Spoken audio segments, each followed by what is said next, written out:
This is Radio Nepal. I am Dila Prasai with the news, the headlines first.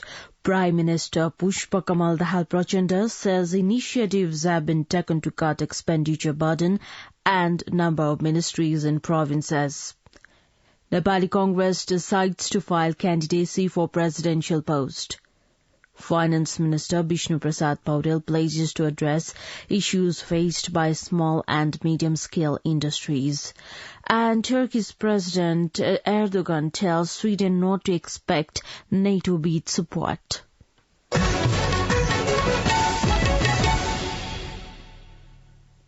Now the news in detail.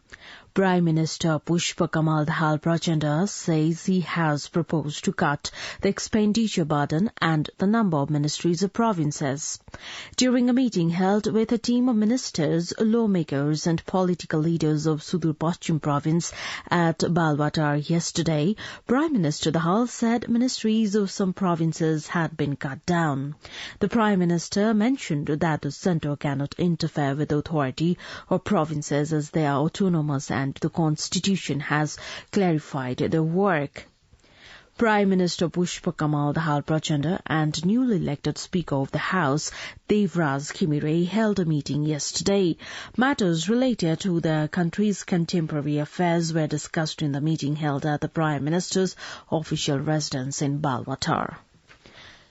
Deputy Prime Minister and Finance Minister Bishnu Prasad Paudel says export promotion is the priority of the government. During his meeting with a delegation from the Federation of Export Entrepreneurs Nepal yesterday, the Finance Minister said the government was positive towards the demand to organize an international-level business fair in Nepal for the export promotion.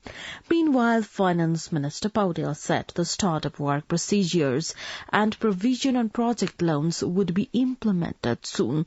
Addressing a program in Lalitpur yesterday, the Finance Minister assured that he would take the initiative for preparing the start-up work procedures pending for long. Newly elected Deputy Speaker of the House of Representatives, Indira Rana, has announced her political disassociation with her party. Before being elected to the Deputy Speaker, Rana belonged to the Rashtriya Swatantra Party. Deputy Speaker Rana assumed her office at the Parliament Secretariat at Singh Durbar yesterday itself after taking an oath of office and secrecy. Prime Minister Pushpa Kamal Dahal Prachanda has said that development of information and technology has not only positively impacted the human life but also brought about multidimensional changes in the approach of crimes. Addressing a special event at the Armed Police Force Nepal headquarters on yesterday on the occasion of the 22nd Armed Police Force Nepal Day 2079, the Prime Minister asked the security bodies to be mobilized to tackle the security threats that have appeared with the changing dimensions of the crimes. Likewise, the Prime Minister urged the security officials to play honest and effective role from their respective positions to materialize the national strategic goal of social justice, good governance and prosperity by discouraging crimes.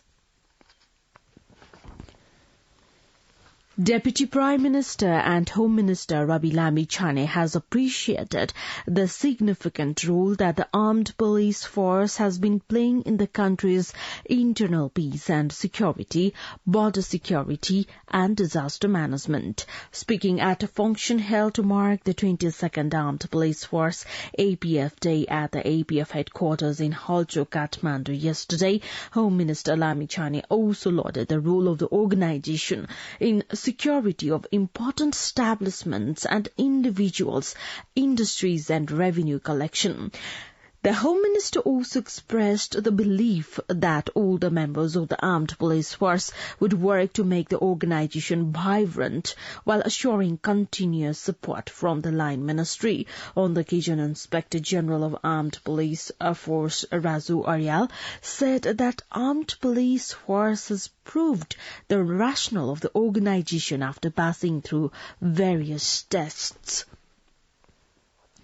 The main opposition, Nepali Congress, has urged the government and the Election Commission to ensure the timely election of the president. A meeting of the party office bearers and former office bearers held yesterday drew the attention of the government and the Election Commission towards the need for holding the election on time. Nepali Congress spokesperson Dr. Prakash Sharan Mahat said his party would file candidacy for the post of president and discuss the issue with all the political parties. Meanwhile, the Federal Parliament Secretariat has recognized the Nepali Congress as the main opposition party. Haribol Prasad Gujral has been appointed as the chief political advisor to Prime Minister Pushpa Kamal Dahal Prachanda.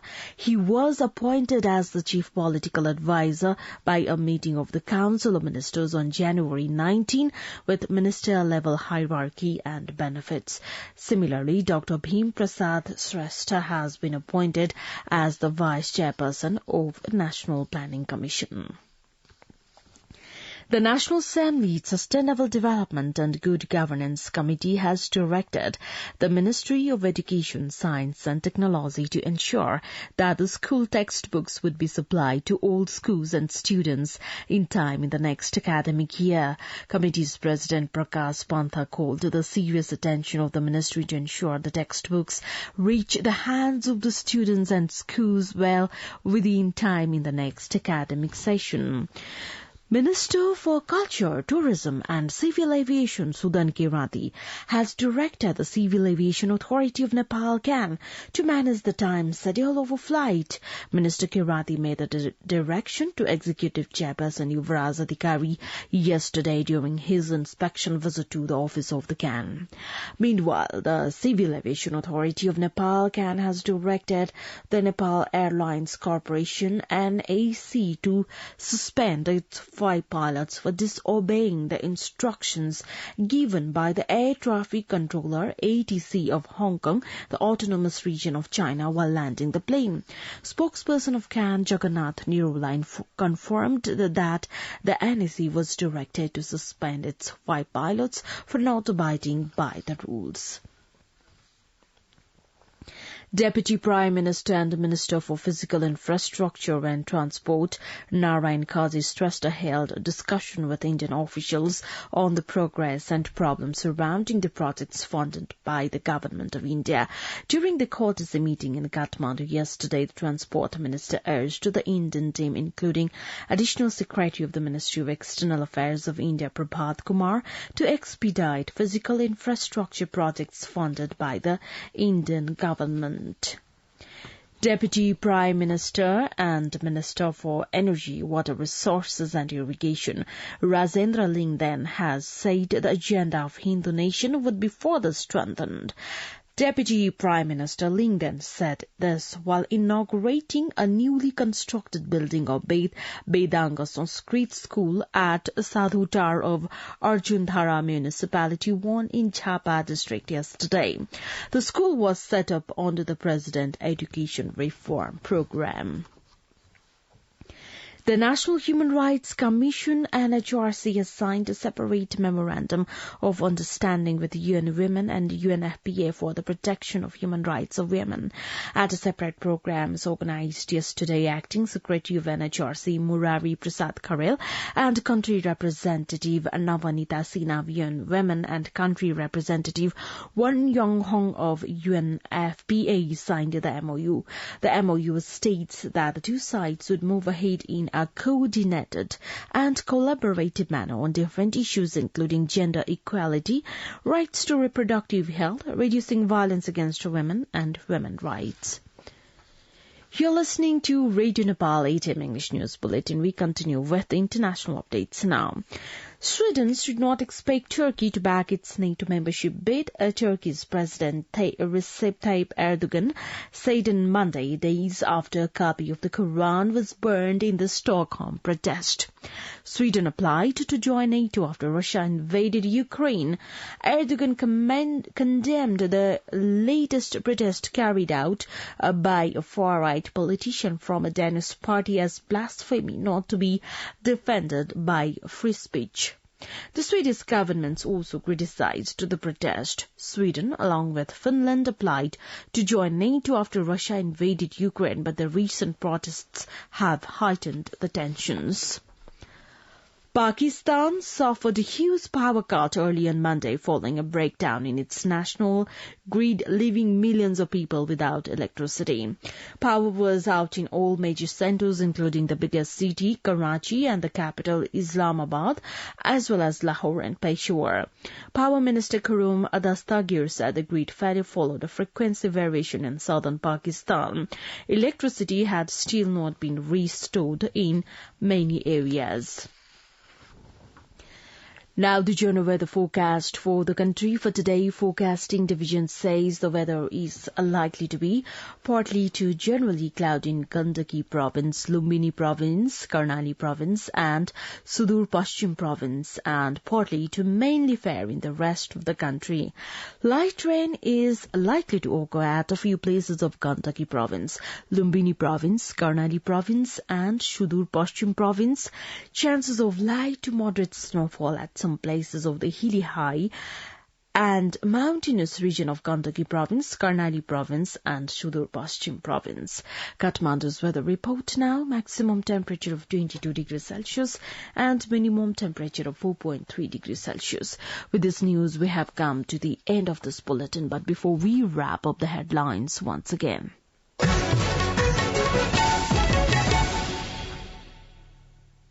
Prime Minister Pushpa Kamal Dahal Prachanda says initiatives have been taken to cut expenditure burden and number of ministries in provinces. Nepali Congress decides to file candidacy for presidential post. Finance Minister Vishnu Prasad Paudel pledges to address issues faced by small and medium-scale industries, and Turkey's President Tayyip Erdogan tells Sweden not to expect NATO-backed support. Well, that's all that we have for this edition. Our next English news edition is at 2 in the afternoon. You can also listen to us online at our website www.radionepal.gov.np for more news and online programs. Stay tuned, stay safe and have a good day.